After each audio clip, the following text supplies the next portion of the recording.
ರಾಷ್ಟ್ರೀಯ ಹೆದ್ದಾರಿಯಲ್ಲಿ ಪುಂಡರ ಅಟ್ಟಹಾಸ. National highway 48ರಲ್ಲಿ ಯುವಕರ ಡೆಡ್ಲಿ ವೀಲಿಂಗ್ ನಡೆದಿದೆ. ಚಿತ್ರದುರ್ಗದ ರಾಷ್ಟ್ರೀಯ ಹೆದ್ದಾರಿಯಲ್ಲಿ ನಡೆದಿರತಕ್ಕಂತಹ ಘಟನೆ ಇದು. ಪುಂಡರ ಅಟ್ಟಹಾಸ ನಡು ರಸ್ತೆಯಲ್ಲಿ ಯುವಕರಿಂದ ಡೆಡ್ಲಿ ವೀಲಿಂಗ್. ಚಿತ್ರದುರ್ಗದ ರಾಷ್ಟ್ರೀಯ ಹೆದ್ದಾರಿ 48ರಲ್ಲಿ ಘಟನೆ ನಡೆದಿದೆ. ಕಾರು ಚಾಲಕನಿಗೆ ದಾರಿ ಬಿಡದೆ ನಡು ರಸ್ತೆಯಲ್ಲಿ ಯುವಕರ ಪುಂಡಾಟ.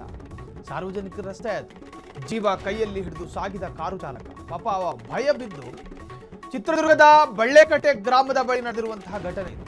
ಹಾರ್ನ್ ಮಾಡಿದ್ದಕ್ಕೆ ಕಾರು ಚಾಲಕನನ್ನೇ ಗುರಾಯಿಸಿದ ಸವಾರರು. ಭರಮಸಾಗರ ಪೊಲೀಸ್ ಠಾಣಾ ವ್ಯಾಪ್ತಿಯಲ್ಲಿ ಘಟನೆ ನಡೆದಿದೆ.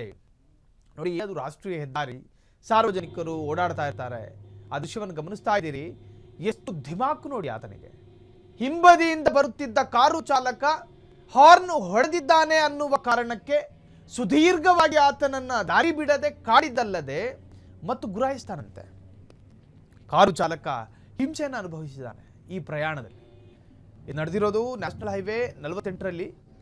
ಅದರಲ್ಲೂ ಕೂಡ ಯುವಕರ ಗುಂಪಿನ ವೀಲಿಂಗ್ ಇದು. ಚಿತ್ರದುರ್ಗದ ರಾಷ್ಟ್ರೀಯ ಹೆದ್ದಾರಿ ಇದು. ಕಾರು ಚಾಲಕನಿಗೆ ದಾರಿ ಬಿಡಲಿಲ್ಲ. ನಡು ರಸ್ತೆಯಲ್ಲಿ ಯುವಕರ ಪುಂಡಾಟ. ಜೀವ ಕೈಯಲ್ಲಿ ಹಿಡಿದು ಸಾಗಿದ ಕಾರು ಚಾಲಕ ಬೇಗ ಹೆಚ್ಚು ಮಾಡಿದ್ರೆ ಅಪಘಾತ ಆಗುತ್ತೆ. ಹಾರ್ನ್ ಹೊಡೆದ್ರೆ ಹುಡುಗರಿಗೆ ಭಯ ಹುಡುಗರಿಗೆ ಸಿಟ್ಟು ಬರುತ್ತೆ. ಈ ಎಲ್ಲವನ್ನು ನಿಭಾಯಿಸಿಕೊಂಡು ಆತ ಚಾಲನೆ ಮಾಡಿದ್ದಾನೆ. ನಿಜಕ್ಕೂ ಕೂಡ ಭರಮಸಾಗರ ಪೊಲೀಸ್ ಠಾಣಾ ವ್ಯಾಪ್ತಿಯಲ್ಲಿ ಘಟನೆ ನಡೆದಿದ್ದು ಸಾರ್ವಜನಿಕರಿಂದಲೂ ಕೂಡ ಆಕ್ರೋಶಗಳು ವ್ಯಕ್ತವಾಗಿದೆ.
ಕ್ಷಣ ಕ್ಷಣದ ಸುದ್ದಿಗಳಿಗಾಗಿ ಫ್ರೀಡಂ ಟಿವಿ ಸಬ್ಸ್ಕ್ರೈಬ್ ಮಾಡಿ, ಲೈಕ್ ಮಾಡಿ ಹಾಗೂ ಫಾಲೋ ಮಾಡಿ.